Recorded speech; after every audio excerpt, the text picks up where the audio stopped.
Next up, we have Steve Bittinger and Steve Sherrill.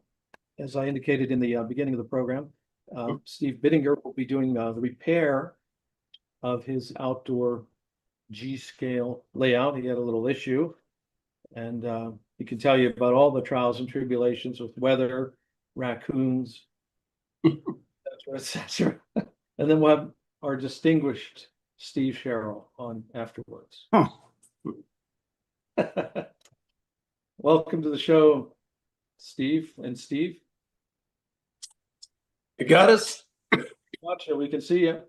Hey, okay, everybody. Well, welcome back to the West Virginia workshop. Tom has some slides I sent him earlier to kind of walk us through what happened on the railroad starting back in April. And so what the situation was is we had a really tough freeze for about 4 or 5 days in a row. Temperatures down like 10, 15 degrees.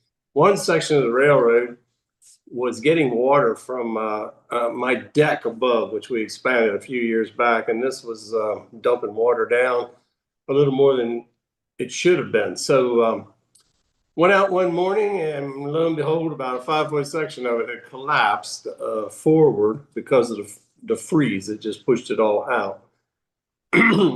This section, it's about 20 years old, so it wasn't like it was just put up yesterday. So Tom's got the first slide up there. I'll kind of get you oriented here. What you're looking at in the first slide is an area of about 5 feet wide, about 30 inches tall. And that track you see there at the very top, that's the main line of the railroad. I only have a single track main line. The tracks you see coming off behind it are sidings that serve some coal mines in the region. If you look carefully into that photo, you're going to see some cribbing on the left and right hand sides. There was also cribbing in the middle. That all collapsed, that's gone. Behind that, you see some rocks and boulders. When I built the layout, you have to remember this is retaining walls, 6x6s that were backfilled. So that rock and debris that's in behind it, that was my fill that I put in. You remember I told you to get whatever rocks and fill you can for free. So that was what I got for free. On top of that, there was concrete poured right underneath the track work. And the track work is secured to a PVC pipe that's buried in that track work right down the middle of the track. So that's how it's been for about 20 years. When this happened, it not only fell forward, but it left the whole thing slow. So when you tried to run a locomotive train across there, the couplers would drop to the point where the whole train would just disconnect at that point. So it's kinked down pretty good. I didn't take any pictures to show you, but about 3 wheelbarrow loads of debris came out of this, including the bad section of 6x6s that sat out in the front. So what's the cure for something like that? The cure is, if you look at the very bottom of the photo, just barely showing, was the first solid area that was down there. So that was the point that we dug down to. Tom's got the second photo up. Now you can see the area. This is at a 45-degree angle on the layout. So if you were standing there to your right, you look left at 45's out, and then it straightens out again. So this whole section, point to point, is what's going. Now we start back up again. Underneath that black material are 6x6s stacked, in this case 4 tall. And on the far left side, what we've done there is turned them back on the left to make a reverse return. That really makes a big difference in the strength. Everything put together with some scrap leftover 1/2-inch rebar. And all that material was free because it all came off of construction jobs. That black rubber is 55 mil roofing that's used on the roofs of commercial buildings. And I got a partial roll that was left over from a job a guy gave me. It's been laying around. So we just cut a chunk of that, ran it down both sides. That waterproofs that wall. So when water does collect on top, it's going to run outside and down into the inside. If Tom gets our next photo up, I think we have a shot looking down inside there. Okay, now it looks a lot different. Starting from the rear, now you can see that mainline track. Coming forward, you see what looks like cribbing, and then behind that, that's just broken up rock debris. It just filled up that void back behind. Underneath that debris, there's 6 inches of concrete down about 2 feet below that with a V groove, a big V groove down the middle. When the water runs off that rubber, it runs into that V groove and it exits out the left-hand side of the photo, comes forward, comes out from underneath the layout. The sections of cribbing are made in separate pieces on purpose. If you notice, the one on the right is taller, then there's a void, and then the one on the left is a little bit lower. Those two are attached to cribbing that goes straight back. The little fingers that you see sticking out from the cribbing, that's on purpose because I'm going to pour mortar, not concrete. Now this is mortar, sand and cement mix with no gravel, and it's just mortar mix like you'd lay block or stone. We're going to pour that on top of everything you see up to the level of the cribbing. The mix that you use for that, pretty runnier, a little bit runnier than a milkshake, for example. You want that to run down into all the spaces, and it'll actually come out in between your cribbing. You have to clean it up a little bit as you go. That's what knits everything back together. That's what gives you the strength.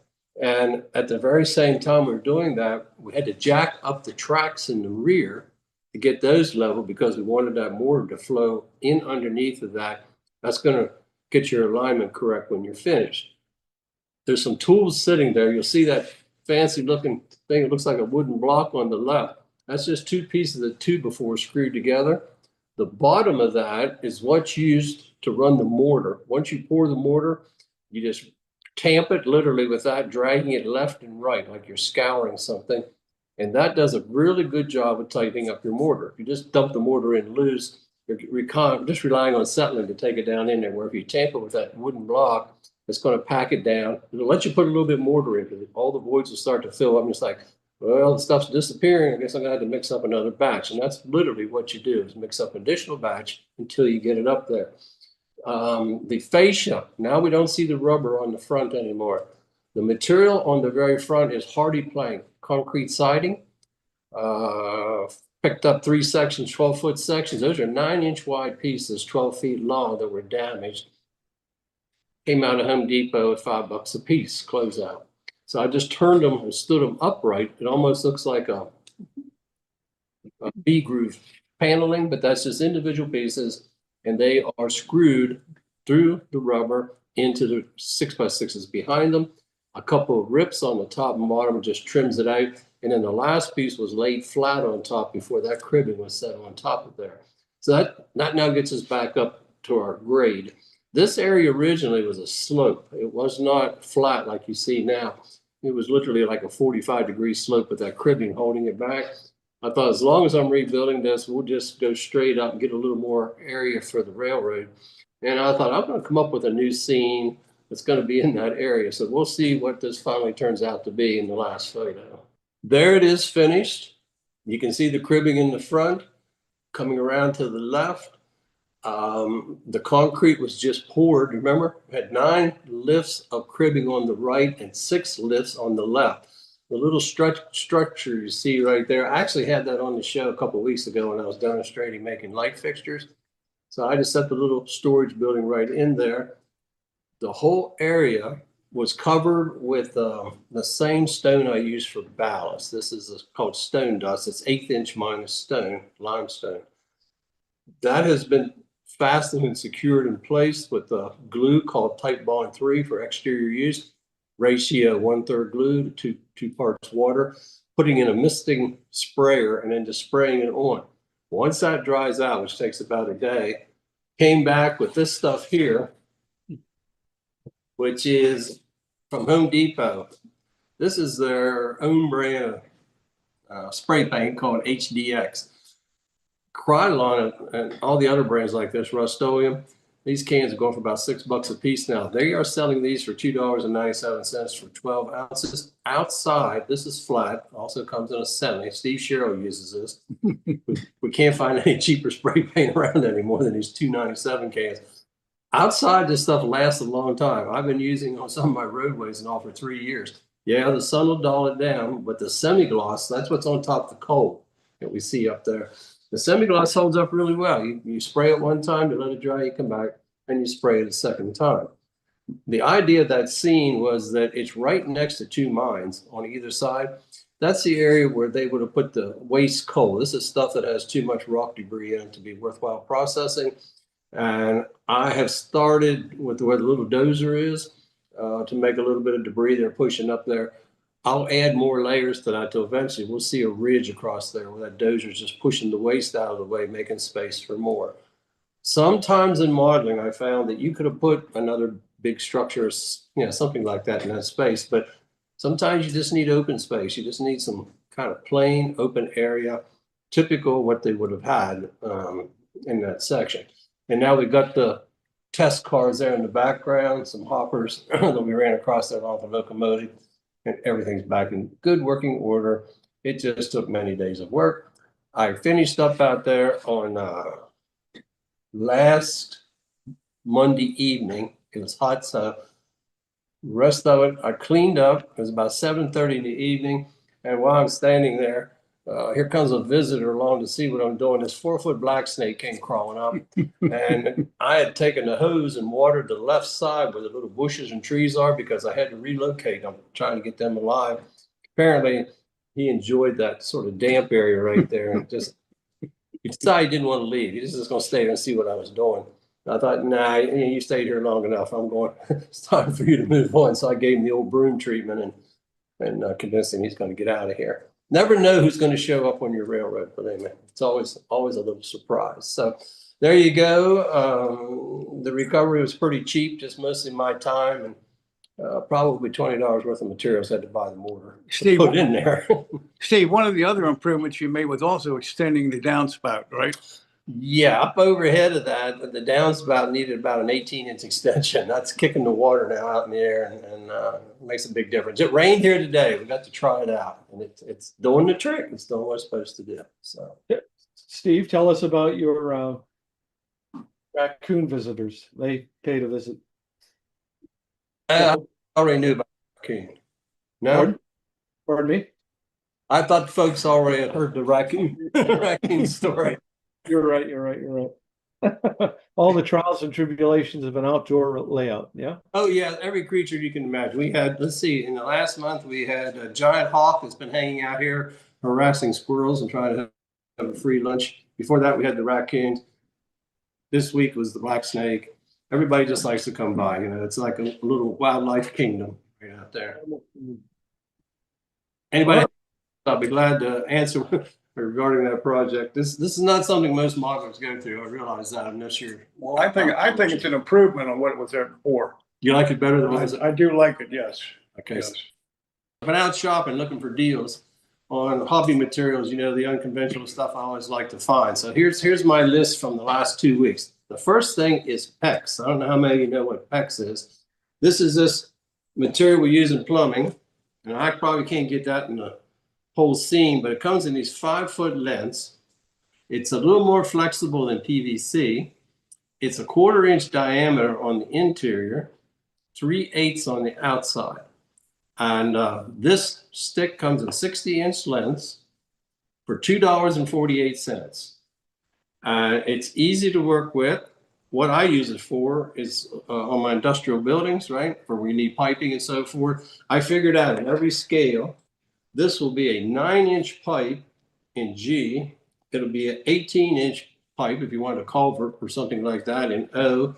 And it's about 36-inch round diameter pipe in HO. This little tool here, which I may or may not have you see before, is a side cutting trim tool. This is how I cut all my PVC trims. You just merely, hope you see this. This has settings, just like that. Does a nice clean cut. And what is that? Sometimes it works. Sometimes it works. And on the face of this tool, you will see all the different angles that you need. For example, I'm kicking around there to a 45, it does a 30, all the way from up to 135-degree cut on here. These are for sale. Home Depot sells one like this. It's made by Rigid. They're $32. You can get them for a way better price. There's a company called, I think it's called Shine, S-H-E-I-N, if I'm spelling it right. Online, they sell one almost as good as this, and it's $12 for theirs. I will say that the the rigid ones come with an extra set of cutting teeth. These little guys right here come with them. So maybe for 35 bucks. I have not replaced these. This thing's like 6 years old, and I've cut stuff you shouldn't cut with this, and it's worked. So that's that item. Next up on my shopping list, I was at Costco, and I bought a box of Belgian waffles, and they come in this box right here. And I know, I hate to throw stuff away. So I thought, boy, this is great. This is a clear box. It's got two little snap down deals. So like when we put our sedum trees and all this kind of stuff, and they always have a lot of little debris on them, this is great. You can clip them, put them inside, close them up, and you can see them. You don't have to guess what's in the box inside of there. Next thing I use this for is I get these, I just simply cut out the tops, and this is what makes the plastics inside my buildings for my windows. It's great window material, and it doesn't seem like the sun tears it up. It's resistant to the solar rays. So go get yourself a box of Costco Belgian waffles. Eat your way to success with a nice container. Next item. I was at the dollar store, and I bought this for $2. Not that I needed a basket. I looked at that and said, this is really good for something I need. And probably some of you looking there can figure out what I'm going to do with this. I will show you. This is what I did with this. These are my new windows from my buildings. If you look, I can probably get 3 out of that side, 3 from the rear, more on the end here. Total, I think I can get 8 windows out of here, and this is $2 for 8 windows. And I just simply sprayed it black, and when I put my cheesy little box of Belgian waffles plastic behind it, I will have myself a nice window. What else did I shop for? Okay, I've got a new project I'm working on, and I needed some more funnels, and I need some small ones. So here you go. Harbor Freight and Tool. You get this set. It contains 4 funnels. I needed this size right here, particularly. And these go from 1.5 inches up to 4 inches. These cost $1.79 at Harbor Freight, but wait. They have a coupon this week, and I got these 4 for 99 cents. So I got 25 cents invested in the one that I need, and I can give Steve Sherrill the other ones to take to his house and probably put oil in his lawnmower or something like that. Okay, what was the next item I bought? Oh, next one is Zippets. These little guys are right here. These look like little twisties. Here's 2 different kinds. They come in 4 different sizes. These are what you put in the wall to put a screw in to hang a picture, secure things on the wall. They're sold in little boxes. You can get them in boxes, 4 up to 50 in a box, whichever quantity you need. So you say, why am I buying these? I'll show you why I'm buying these. I am making transformers. This is a piece of brick mold from around a door frame. It comes in 7-foot lengths for exterior door frames. Here's the profile that you see when you look into the end of that. And what I do with this is I take this, I run it through my table saw till it looks like that. That's a 15-degree angle, pass through there twice. Run it through once, second time, you change it to that. I am going to secure these on here. 1, 2, 3, 4, 5, 6, like that, right? These are very, very close to the transformers you see on a power substation when you get done. You can mess around with these tips a little bit to your heart's content to really get that look. Here, I will show you my first finished job. So here we go. There's my power substation made with the PVC block, the Zippets, and I had shown you once before making these little transformers up here. So I'm almost done with this. I got a little painting to do on there. This is going on my new Ralston Purina factory. They needed a substation. This is going to be the one they have. So there you go. Brick mold and zippets, and you got yourself that nice little transformer. That's the end of my shopping. Hopefully some of that's of use to somebody. And one last thing before Steve gets on here. I told Tom I had a search in progress. I have taken over as lead general contractor on a project to build a Airbnb facility with railroad cabooses. So any of you out there that know of railroad cabooses that somebody would like to sell, hopefully aren't too far away from our home here in Charlestown, West Virginia. We're not too far from the DC area. We're looking to buy. We'd like to buy anywhere from 2 to 5 of those. So spread the word. Tom knows how to get a hold of me, and any help you can provide would be greatly appreciated. That's it. Excellent presentation as usual. Thank you very much. Mr. Sherrill is up next. He sure is. The distinguished Steve Sherrill. The distinguished Steve Sherrill. Welcome to the show, Steve. Wow. Here I am. How come you're sideways? I don't know. You guys remember the test track? You're not. They still got that up. No sound. It says Andy Domenico on your phone. We can hear you. Okay. Can't see your face, but we can see the rest of you. We could get lower in that chair, maybe. Oh, we got him. Here we go. Here you go. So here's a test track that we've There you go. shared with you in past in past sequences here on new tracks, and also last week we did a thing on the auxiliary power supplies for when you take the small micro layouts or displays to shows and you don't have electrical hookup. So during the week I got one from Rokuhan that looks like this. And that is already a 12-volt supply with eight AAA batteries in it. It's a very nice, it costs about $35. I believe Greg Cassidy has some of these, has one of these on his layout that he takes around to the shows. And maybe he might want to comment later on this particular item. So, Greg, if you'll put up the first photo of Steve.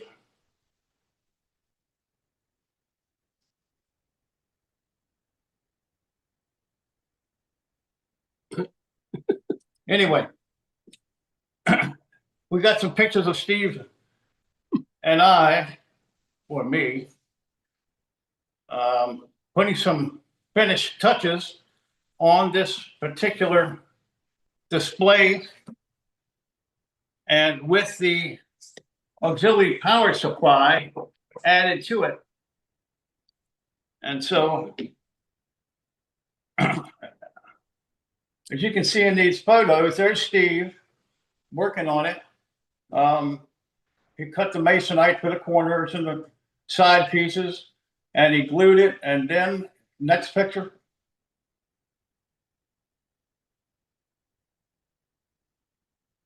He then went to finish that, and he enclosed the entire piece. So it looked very similar to this. But I took it home to wire it and install the controller, and guess what? He forgot to nail one of the ends. So I picked it up by the end, and the whole thing just collapsed on itself. You can't get good. So help. You just he's can't not get going to do any more indoor railroading for me. You can't get good help. No, just can't get good help. So anyway, I redid it using cabinet backer nails he already had this cut out, but the little brad nails that he had used were so minute they didn't even have a head on them, and they really just didn't hold anything. So I put the corner pieces on that I had in my building for leftovers, and so it's finished it off look like this. Down below, it's we have this masonite will collapse in on itself a little bit. It'll bow in if you don't support it. So Steve had cut supports, and I relocated them because they fell off too. And tonight he added some pieces on the bottom to give it some elevation, so that the bottom, so that this was not on the bottom surface. Now, this is a lot of fun to play with. And we're going to take this a little further. As you can see, when you turn this on,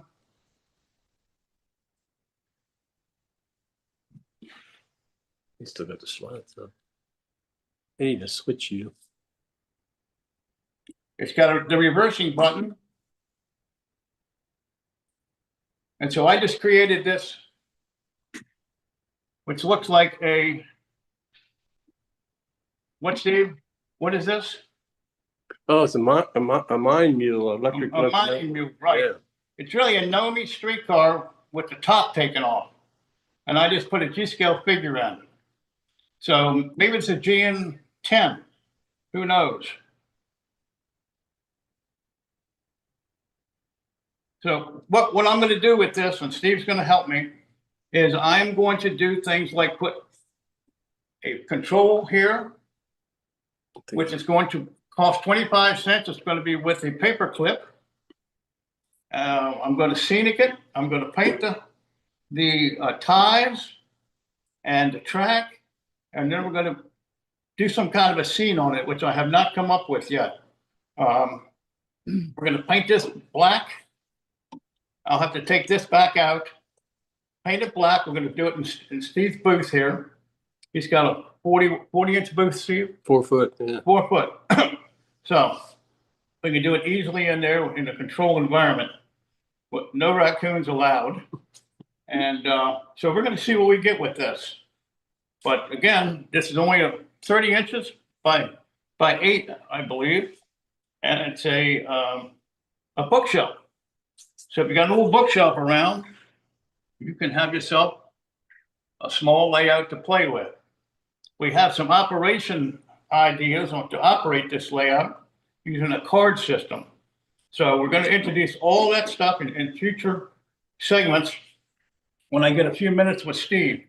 So we're looking forward to this. Are there any questions on this now?